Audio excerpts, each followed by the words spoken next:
I find it all too easy to fall into sync with generalizations around groups of people who may be culturally different or otherwise distinct, especially when they're also the focus of political controversy or political manipulation, which is often the case in the United States, especially now in the fall of 2024 when we're going into a very spirited presidential election.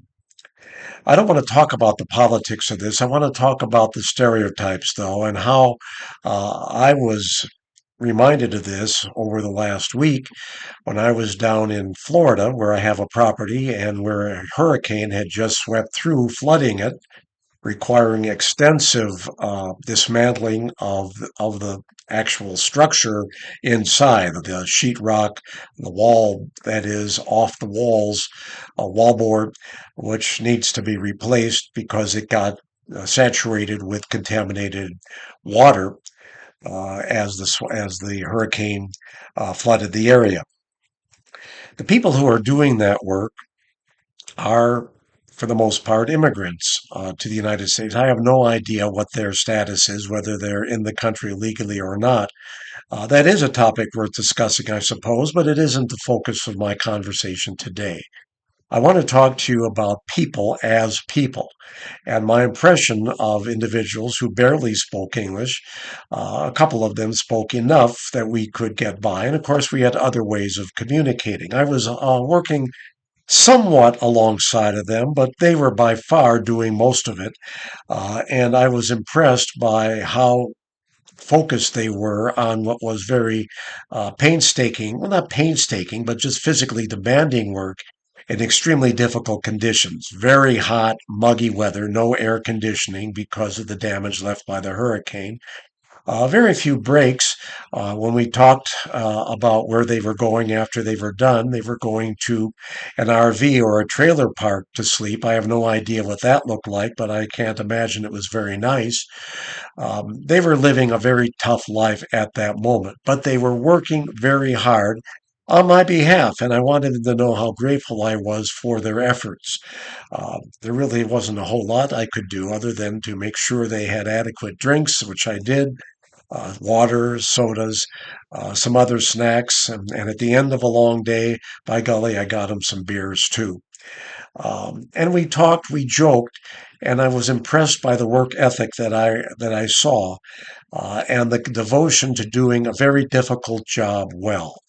It's easy to look at people who are from a lower echelon that is based on their social economic status, but are every bit my equal in terms of humanity. And this is something that I think is easy for Americans to forget, how easy it is for us to put ourselves on a higher pedestal than people who happen to be born elsewhere, who may speak a different language, who are struggling to get by on less, and who are doing their very best to survive.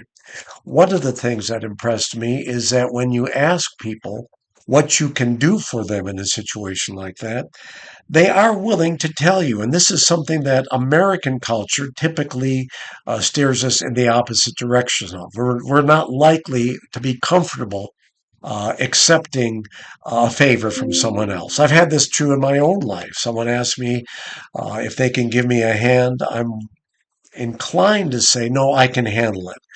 And that's wrong for a couple of reasons. First of all, I probably really do need the help, and if they're willing to give it to me, I should accept it. Another reason is it gives them the opportunity to be affirmed by doing a good deed of their own. For me, maybe I'm the recipient of that, but I don't have to always say, no, I can handle it. That kind of false stoicism really doesn't do any of us a good turn. And both sides can benefit when a favor is accepted, just as when a favor is granted. I find that people that I dealt with last week in Florida, and really in other countries, because I have been able to travel in areas where there's a great deal of poverty, are comfortable asking for favors, as they should be, especially if we've already made the overture of is there anything I could do to help you? Yes, there is, sir, and I would be grateful if you would do X, Y, or Z. I think as Americans, we need to be more attuned to that and be more willing to say yes when anybody offers to do us a good turn. That doesn't mean we're exploiting them. That doesn't mean we're taking unfair advantage of them. It means that we're simply acknowledging our own vulnerability and the opportunity that is being presented to allow another person to feel good about doing us a good turn. I feel I had that chance last week in Florida, and I feel that the people that I was able to very modestly assist appreciated it, and they had a need that was met, and they were confident enough to acknowledge that and say so. Not only that, they worked very hard on my behalf, for which I am, and as I expressed to them and will express to you now, very grateful. Keep this in mind.